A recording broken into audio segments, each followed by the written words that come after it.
नमस्कार, मैं अमित रंजन। स्वागत है आपका न्यूज़ बिहार दर्शन में। आइए देखते हैं कुछ फटाफट खबरें।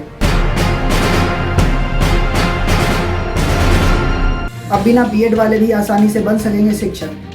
बिहार सरकार के शिक्षा विभाग ने चुनाव से ठीक पहले 2 बड़े फैसले लिए हैं और पदाधिकारियों को बड़ा तोहफा दिया है, जिसके तहत बिहार शिक्षा सेवा के अधिकारियों के लिए बीएड की अनिवार्यता को खत्म कर दिया गया है।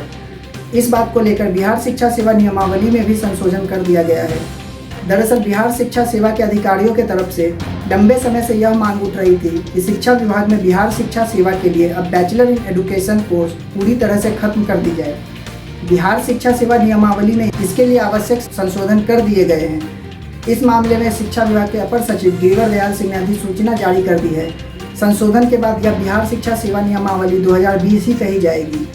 इसके पहले बिहार शिक्षा सेवा नियमावली 2014 में बीएड की अनिवार्यता की गई थी।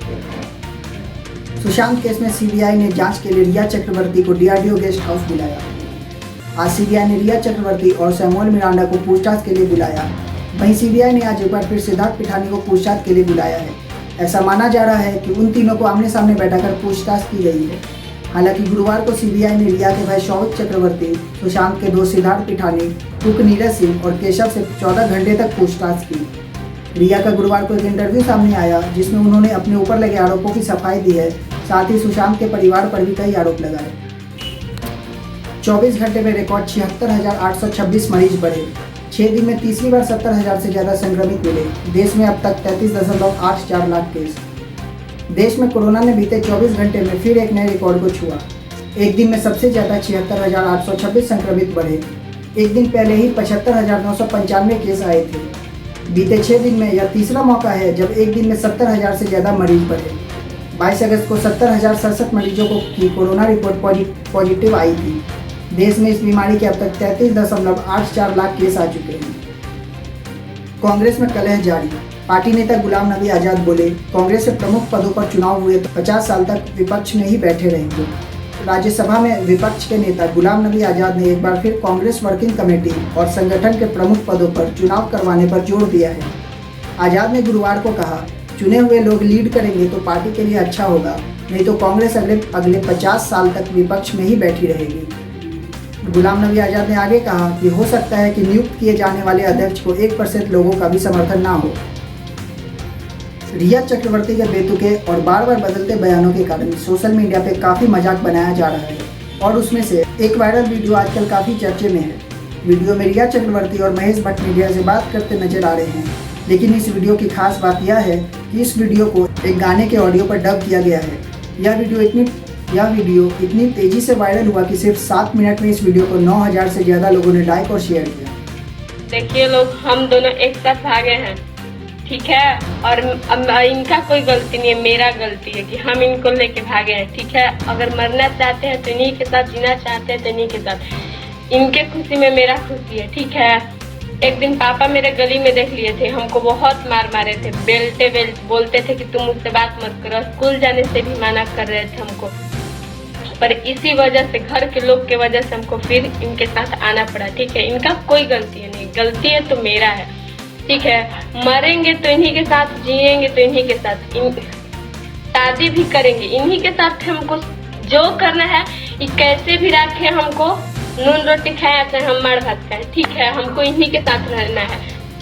रिया का नया कबूलनामा। एक्ट्रेस ने माना 9 जून को सुशांत ने मैसेज कर पूछा था कैसी हो बेबू, लेकिन गुस्से में उन्होंने एक्टर का नंबर ब्लॉक कर दिया। सुशांत सिंह राजपूत के मौत के मामले की सीबीआई जांच के बीच एक्ट्रेस रिया चक्रवर्ती ने एक न्यूज चैनल को इंटरव्यू दिया।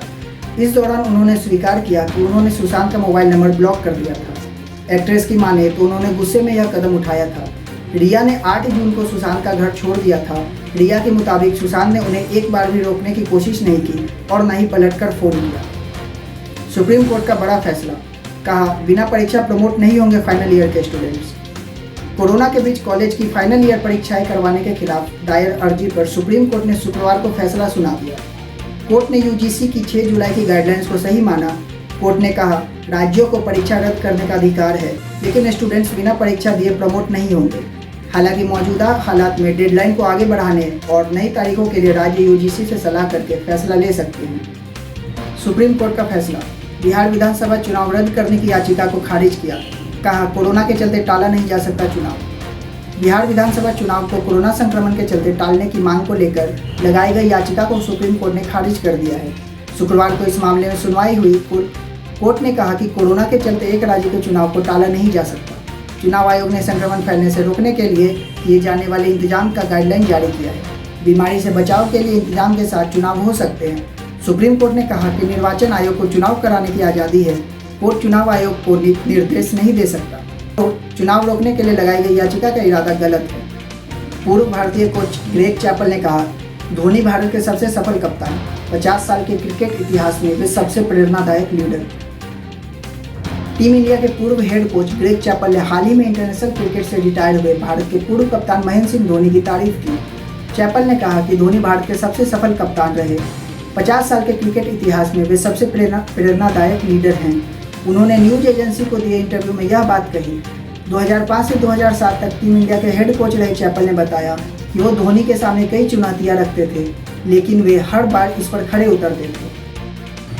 सुप्रीम कोर्ट ने मुहर्रम पर देश भर में जुलूस निकालने की इजाज़त देने से इनकार कर दिया है। गुरुवार को दिए अपने फैसले में सुप्रीम कोर्ट ने कहा पूरे देश के लिए एक सामान्य आदेश जारी करना मुश्किल है। शीर्ष अदालत ने याचिकाकर्ता को इलाहाबाद हाईकोर्ट जाने के लिए कहा है। Chief justice S Bobde, justice AS Bopanna और जस्टिस B रामासुब्रमण्यम की पीठ शिया नेता सैयद कल्बे जव्वाद की जनहित याचिका पर सुनवाई कर रही थी।